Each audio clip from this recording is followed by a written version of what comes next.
Bueno, ¿cuántos temas tenemos hoy? Para que no se nos mezclen con los demás y luego veamos la rueda de prensa en directo de Arbeloa, vamos a tocarlos todos con Quique Recio.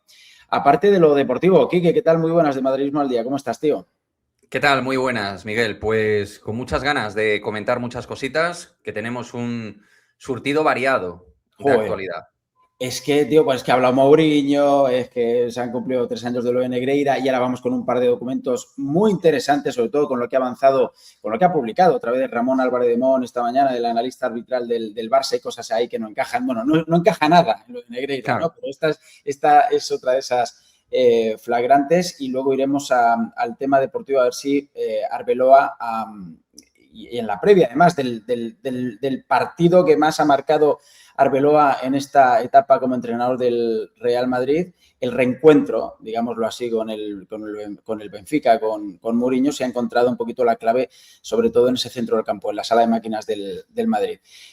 Como digo, ahora escuchamos a Mou, pero yo quería comentarte esto de Ramón de esta mañana sobre lo de Negreira, que es la declaración de Ricardo Segura, que es el analista, bueno, el que vino después de Negreira, ¿no? Bueno, Negreira no era analista arbitral del Barça, su hijo acaso, y hacía unos informes ahí escritos y tal, pero vamos, que ya sabemos todo lo que pasó ahí.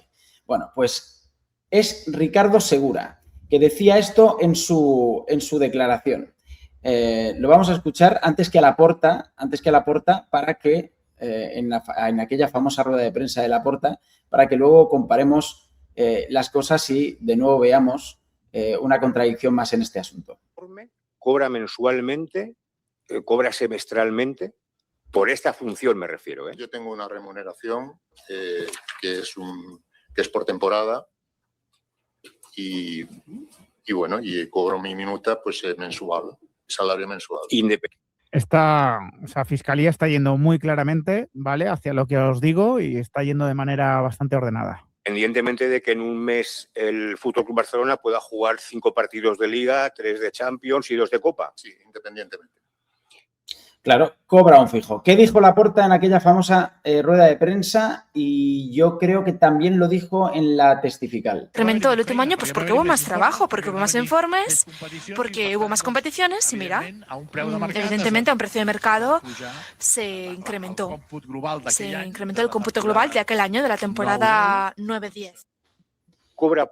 Bueno, pues ahí está la contradicción, ¿no? El hecho de que Laporta se defendía de por qué cuadruplicó los pagos a un Negreira que no hacía informes escritos, los hacía verbales, y luego con esto, ¿no? Es un disparate. Pues sí, ¿no? Totalmente.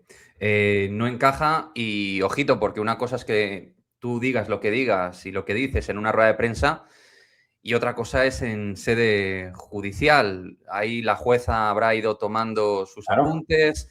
Hemos visto además declaraciones de distintos expresidentes, además donde pues entran también en contradicción Rosell y Bartomeu con el propio Laporta, donde Laporta direcciona al padre, creo, y los otros al hijo. Bueno, ahí hay un caos en las declaraciones que no ayuda en absoluto a la defensa. Entonces, bueno, aquí se demuestra que no había un mayor pago por volumen de partidos, etcétera, sino que había una minuta, una estructura que luego se hacía a nivel mensual. A ver, que son cosas que todos hemos manejado desde el primer día. O sea, son cosas que, lo digo para la gente que diga, ¿pero os dais cuenta de esto ahora? No, ya nos dimos cuenta mucho. Pero nosotros y cualquiera. Lo que pasa es que ahora está muy blanco sobre negro porque están declarando ante la jueza y porque hay una hemeroteca, ¿no? Incluso posterior a que el caso estallase, con lo cual es todo más obsceno todavía, ¿no?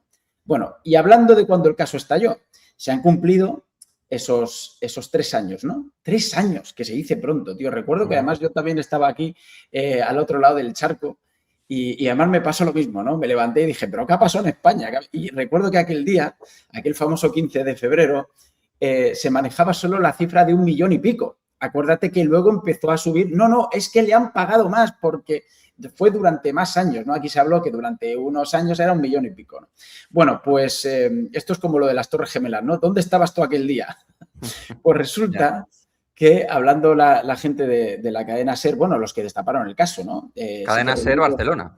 Cadena SER Barcelona, Sique Rodríguez y Adrià Soldevilla, que si no hubiesen sido ellos, habrían sido otros, lógicamente. Y eso me lleva a lo siguiente. Se habría sabido, ¿qué te digo yo? Pues en el verano del 23, ¿no? Si no lo sacan ellos, lo habría sacado COPE Barcelona o The Objective, no lo sé. Que era una cosa que sí iba a saber. Pero claro, salió cuando salió. De hecho, ellos confiesan que el Barcelona les pidió, como si fuese el condenado a muerte que les pide un último deseo. No, sacadlo un poquito más adelante. ¿Te acuerdas? Que eso salió también. Bueno, y que ellos en realidad, más bien lo que esperaban encontrar era algo del Real Madrid. Claro. Y que se encontraron con esto. Y hasta sí que Rodríguez decía, no, yo es que casi me pongo a llorar cuando tal. Bueno, todo esto ya lo hemos visto. Pero, insisto, ellos sacan el tema. Y atención aquí a cuando hacen ayer o anteayer el repaso un poco de cómo están las cosas después de 3 años. Y dicen esto que a mí me vuelve loco. ¿Cómo está el caso Negreira 3 años exactamente después de que Radio Barcelona de la cadena SER destapara el caso? Sí que el caso lo destapamos y estalla mediáticamente el 15 de febrero de 2023, es decir, hace 3 años, pero para situar a los oyentes, Solde, ¿dónde nace el caso Negreira? Esto nace en julio de 2019 por una investigación que hizo Hacienda a Enríquez Negreira. Julio de 2019. Vamos a seguir, pero ahora comentamos eso. José María Enríquez Negreira, por sus declaraciones tributarias de 2016, 2017 y 2018. Y al ver que había facturado del Barça, aparte de investigarlo a él, van a investigar al Barça también. Y le investigan porque ven que se desgrava el IVA de esos años, 16, 17 y 18, de las facturas de Enríquez Negreira, y después de investigarlo bien y hablar con la gente del Barça, concluyen que no debía desgravarse ese IVA. Negreira, ante Hacienda, ¿qué dijo?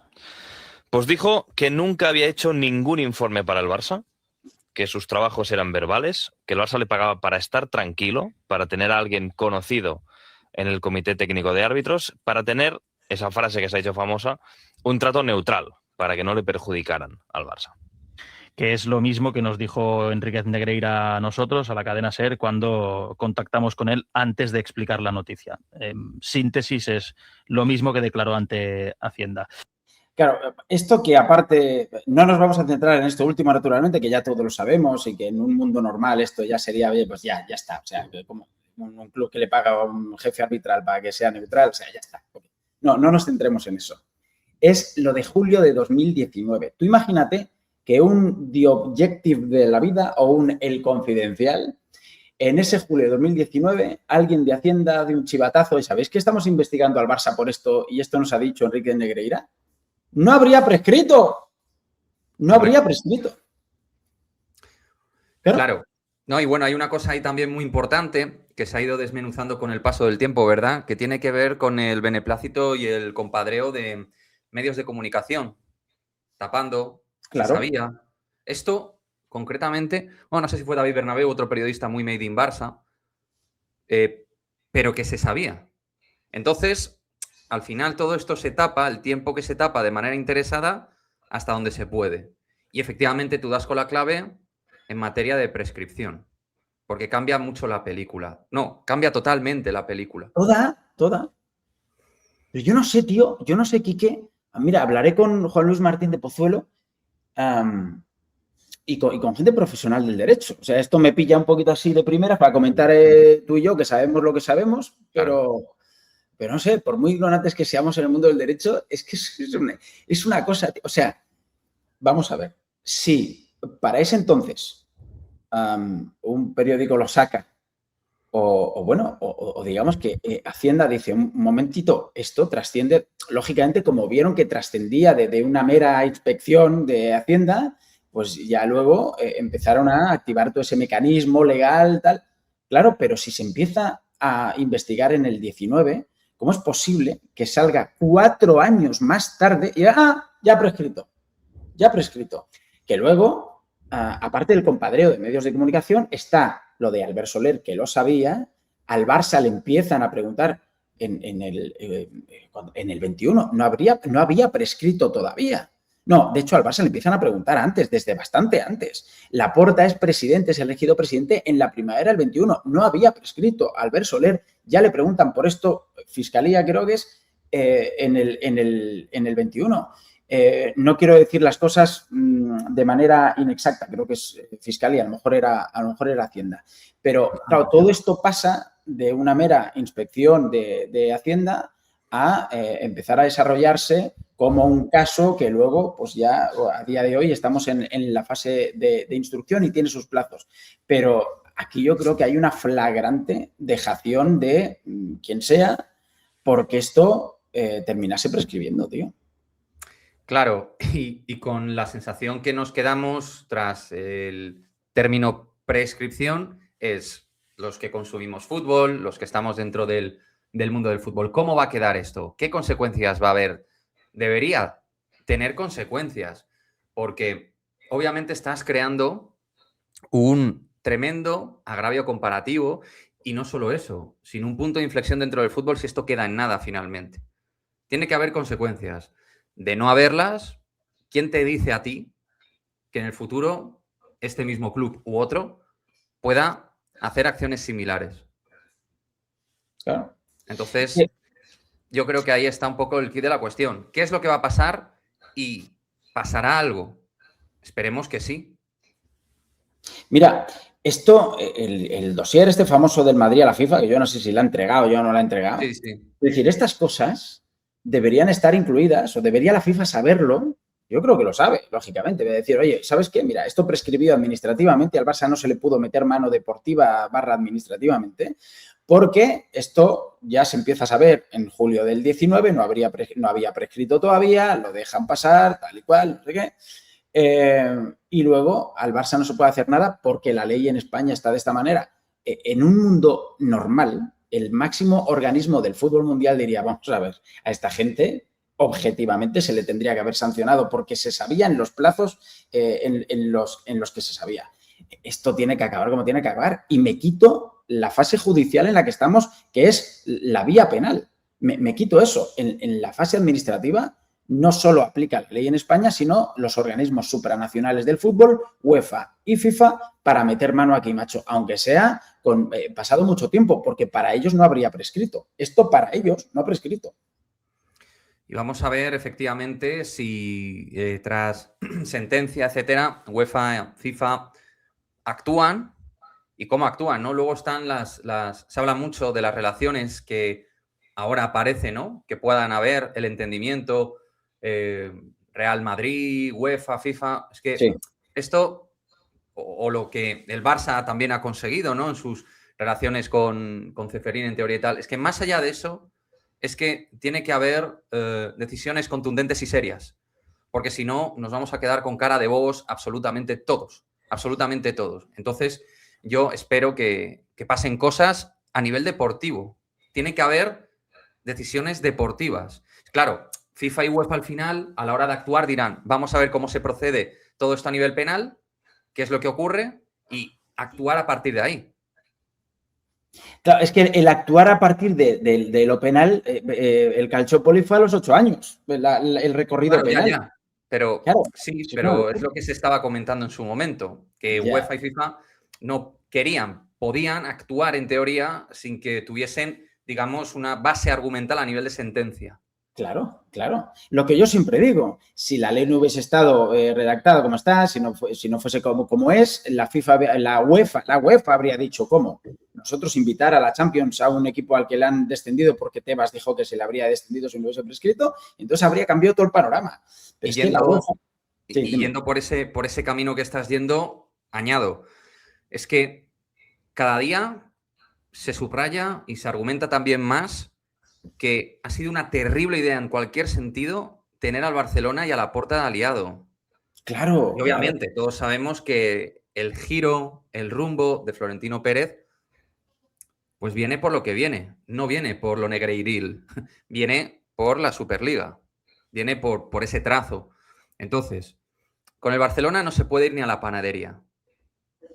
Nunca. Y menos con un presidente como Laporta, que ha sido clave y fundamental en todo este caso Negreira-Barcelona. Tal cual. Bueno, giramos un poquito, no del todo, porque quien en su día ya empezó ¿Sí?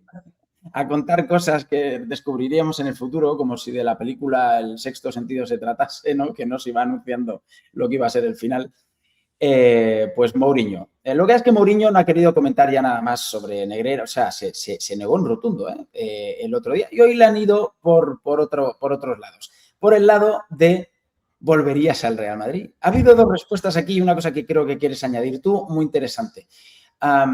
Le preguntan si a Florentino se le puede decir que no. Hola, mister. Gracias por la última pregunta. Soy Edu Aguirre del Chiringuito.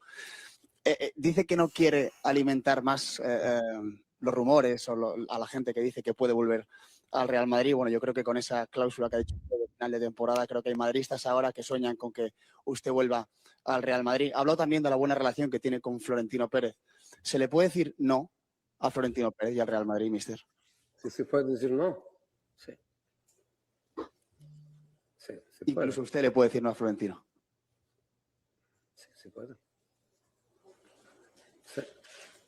Ok, gracias. Es que, hostia, es que es un fenómeno. Bueno, esto en el marco, lógicamente, del partido de mañana, la previa ya la ha hecho Mourinho para su equipo y luego hablará Arbeloa. Pero, bueno, esa cláusula a la que se refiere Edu Aguirre, que le está preguntando aquí a Mourinho, es una de final de temporada, con lo cual se podría dar el sueño húmedo de que pudiese volver Mourinho al Real Madrid, ¿no? Sí, además, de hecho, en una declaración previa también él lo deja caer y yo creo que precisamente por eso se la dejan un poco, entre comillas, a huevo. También yo entiendo que a Mourinho claro, preguntarle por el Madrid cuando está en un día tan importante de previa y tal, sí, al hombre no le debe ser lo más cómodo cuando el que te pagas el Benfica está representando al Benfica. En fin, bien. Quitando esto, bueno, lo que se ha informado por parte de Marco Ruiz, que como siempre digo en mi canal, cada cual se crea lo que quiera, pero es verdad que a lo mejor en relación a lo que ha dicho Mourinho, puede encajar, puede enlazarse, ¿no? Ese botón ahí, es que tendría una cláusula en la cual, según termina la temporada, en los 10 días después, durante esos 10 días después de acabar formalmente y oficialmente la temporada de Benfica, pues el club que quisiese hacerse con los servicios no tendría que abonar ningún tipo de cláusula. Es como un periodo abierto en el cual no habría que abonar una cláusula. Sería llegar a un acuerdo con Mourinho, en este caso.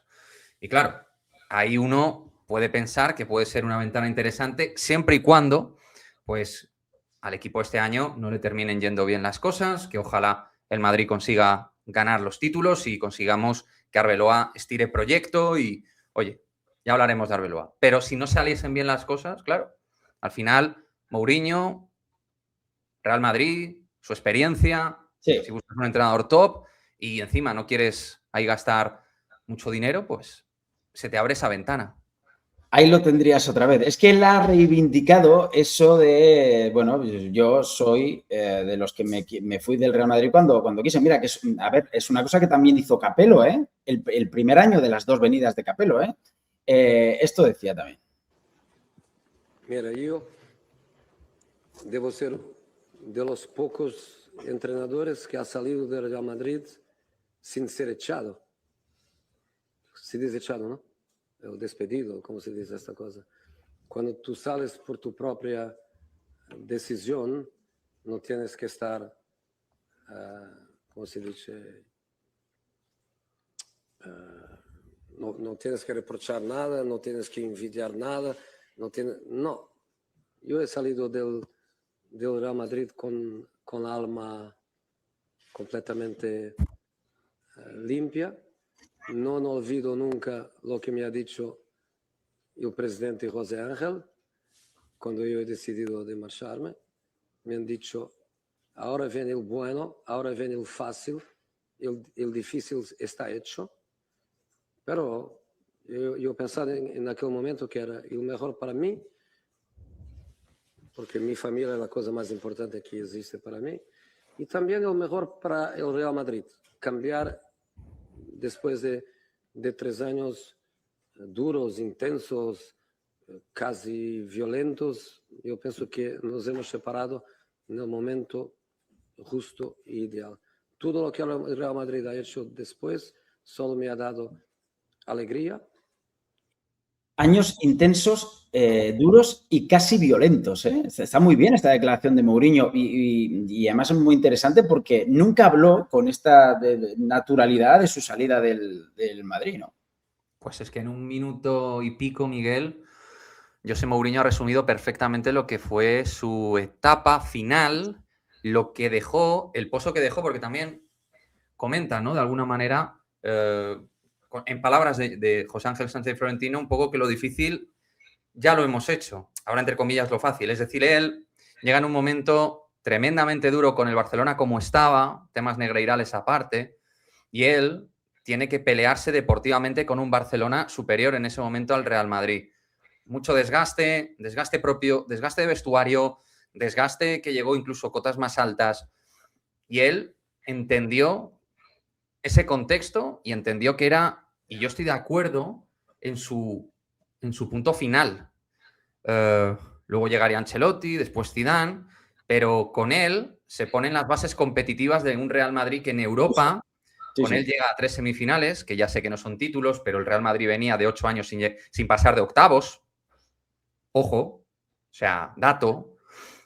Entonces, él marca un punto de inflexión competitivamente. Llega en un momento durísimo y muy complicado. Entonces, bueno, los que somos madridistas primero, pero como en mi caso somos también mouriñistas, yo recuerdo esa época muy dura, muy difícil, con tensión y cosas donde yo no estaba de acuerdo, pero el tiempo, en frío, el paso del tiempo, me ha hecho incluso entender mejor su figura de lo que ya la entendí por aquel entonces. Sí, sí.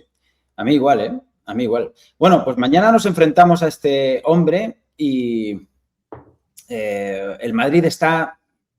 Es que no voy a decir que esté mucho mejor que cuando nos enfrentamos con ellos hace unas semanas, porque veníamos, creo, del partido contra el Villarreal, o sea, de hacer prácticamente el mejor partido que había hecho el Madrid durante muchos meses, ¿no? Y de repente el batacazo de Lisboa. Pero ahora sí hay una gran diferencia y es que vienen con las orejas tiesas, vamos, o sea, vamos allí diciendo, cuidado, que no nos pase lo mismo y más ahora que es una eliminatoria y tal. Por eso yo estoy muy confiante, que diría el otro, y yo creo que Arbeloa, no sé qué piensas tú, aquí 2 puntos a analizar y ya terminamos. ¿Tú crees que Arbeloa ha encontrado ya el encaje de todas las piezas? Es verdad que ya hay futbolistas jugando en su posición, jugando en su posición, que eso... Que parece que es una cosa normal en un equipo, en el Madrid no lo es y ya por fin lo hemos conseguido. Pero además lo del centro del campo, que eso a mí es un centro del campo que no me apasiona en el sentido de yo creo que falta un poquito de fútbol ahí también, ¿no? Tchouaméni, Camavinga, Valverde, el fútbol lo pone, no el fútbol, sino un poco eso que se busca. La creatividad, líneas de pase. Exactamente. Arda Güler, pero que es un centro del campo que ya habíamos visto también anteriormente y que, bueno, lo que pasa es que está funcionando bien. Claro, está funcionando bien en el campeonato doméstico, que es ahora mismo lo que es la Liga Española, y cuando sales a Europa, pues te encuentras con otra cosa. ¿Pero tú crees que Arbeloa ha encontrado lo que quería? Fíjate que yo creo que Arbeloa está entrando en un terreno de... A mí había declaraciones grandilocuentes, un poco de sobrepeloteo, cosas que no me estaban gustando, pero yo siempre decía que a mí lo más importante al final es lo que hay en el tapete. Traducir lo que está haciendo en el campo, su toma de decisiones. Yo sí que estoy viendo coherencia. Él está intentando producir una estructura equilibrada, que no es nada nuevo, porque esto con Ancelotti ya lo hemos visto y tal, pero él está diciendo, un poco, a lo mejor piensa, oye, quizá me faltan, quizá no. Para mí también creo que es bastante lógico pensar que faltan organizadores, ciertos creadores, ciertos perfiles. Entonces, con lo que tengo vamos a potenciar, vamos a proteger. Intentamos proteger de la mejor forma a Vinicius Mbappé y intentamos potenciar Camavinga, que parece que en la zona de volante, entrando hacia adentro, se está sintiendo muy cómodo con Carreras más Vini, ese triángulo. Sí. Está también creando una extraordinaria asociación y pareja Arnold Valverde, que eso, en esa línea hemos apostado bastante, de buscar, ¿no?, que, digamos, Arnold tape un poco a Valverde y Valverde a Arnold, cada uno sus carencias, y potenciar esas virtudes. Arnold te da otro color. Yo entiendo y estoy de acuerdo, que es que no hay un organizador como tal, ¿no?, que demanda mucha gente, y yo también. Pero es verdad que Arnold camufla. Arnold tiene una virtud, que es que es capaz de dar un pase de 30 metros al pie. Al pie. Entonces, hace una serie de cosas que yo he visto en jugadores como Kroos, como Beckham, esos pases que no van muy en modo bola de tenis, en modo globo, sino van secos, ¡pum! Y caen como anillo al dedo. Y luego pases coherentes, centros. Es un jugador que te da otra atmósfera futbolística. Entonces, creo que él está entendiendo que hay que crear sinergias, hay que crear equilibrios para luego generar desequilibrio. Y lo está haciendo con buenas parejas, buenas triangulaciones, potenciar a Vinicius. Él cree firmemente en Vinicius. Y además es que lo ha dicho en rueda de prensa. Y se ve en el terreno de juego que cree en él hasta morir y es coherente porque yo pienso que para ganar Liga o Champions o tal, tú necesitas un Vini brutal y con Mbappé vamos a ver porque a día de hoy es una de mis dudas físicas, no de otro tipo, mi duda es física porque yo le veo desde hace 2 meses tocado de la rodilla y luego está el tema Hausen que es verdad que a mí me genera pues cierta inquietud. Al final es que en el Madrid, Miguel, es muy difícil que un jugador con 20 años pague 60 o 1 millón, llegue en forma de titularidad necesaria. De hecho, eso no ha pasado con jugadores como Varane u otros, ¿no? Que recordamos con una edad similar que vinieron. El parecido sería Ramos, un elemento extraterrestre de madurez y de carácter y otras cosas. Entonces, claro, mi duda reside por ahí. Ojalá Militao vuelva y cuando vuelva bien para dar esa competitividad. Ojalá Rüdiger nos pueda dar un último servicio, porque por ahí un poco se marcan mis dudas de posición y de rentabilidad. Pero en cuanto a estructura, 4-4-2 sin balón, proteger Vinicius Mbappé, volantes fuertes como Camavinga, Valverde, aquí sale la ecuación más tantuono porque el que crece es Arnold. Y Arnold hace que avance Valverde. Entonces, yo estoy contento porque veo una coherencia de equilibrio. Nos dará hasta donde nos dará. Luego a lo mejor habrá un equipo que nos lo cuente en Europa. Pero con esto, equilibrio, regularidad, estructura y facturar en áreas, te puede dar para la Liga, por lo menos. Sí, y que los equipos empiezan de atrás adelante. Es una cosa esa muy zidanesca. Cuando empezó Zidane, priorizaba el tema defensivo. Y oye, eso parece que está funcionando porque amenaza ha habido poca al Real Madrid en las últimas jornadas. Claro, la Champions es otra cosa. Debe decir Lisboa. Es que el Benfica no nos debería dar miedo, pero ya nos ha metido 4. Con lo cual ya vamos avisados. Y ya la última. Valverde el otro día dijo algo así como, oye, todo esto de los... No dijo exactamente así, pero... las críticas y los pitos les han servido. Hemos tragado mucha mierda y tal, no sé qué.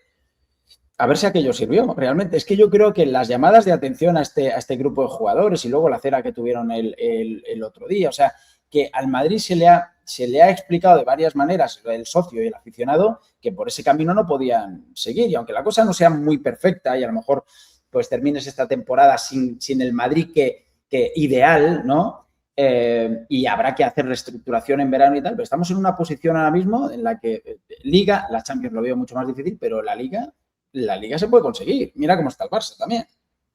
Claro.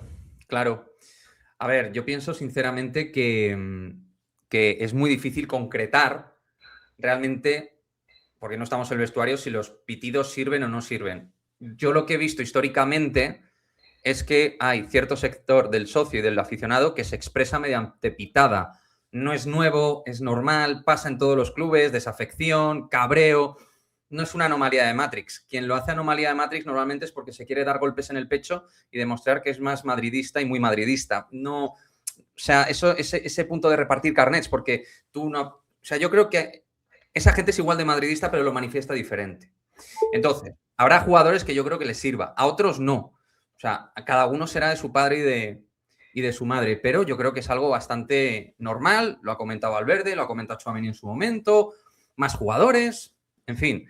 Creo que hay que entender que hay momentos. Y luego la afición del Bernabéu, porque parece que la afición del Bernabéu como solo pita, ¿no? Porque la gente muy interesada solo comenta cuando pitan.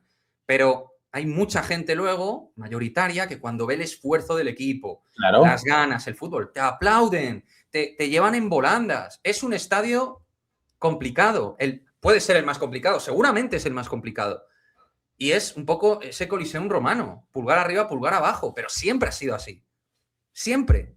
Yo he estado en el Bernabéu y lo he visto y sé cómo funcionan los temas. Entonces, en fin, yo creo que los jugadores, desde luego, captan el mensaje y los hay que reaccionan y otros a lo mejor que no pueden, pero creo que es bastante natural y normal teniendo en cuenta la historia del Real Madrid. Sí, sí, tal cual, estoy contigo. Bueno, pues buen repasito lo hemos dado. Quique, 1.000.000 de gracias, tío. Darle like a este vídeo si os ha gustado, suscribiros al canal de Quique Madridismo al Día y a este. Porfa, comentad, compartid y nos vemos en el siguiente. Quique, un abrazo grande. Un abrazo. Chao, chao. Chao, tío. Chao, chao.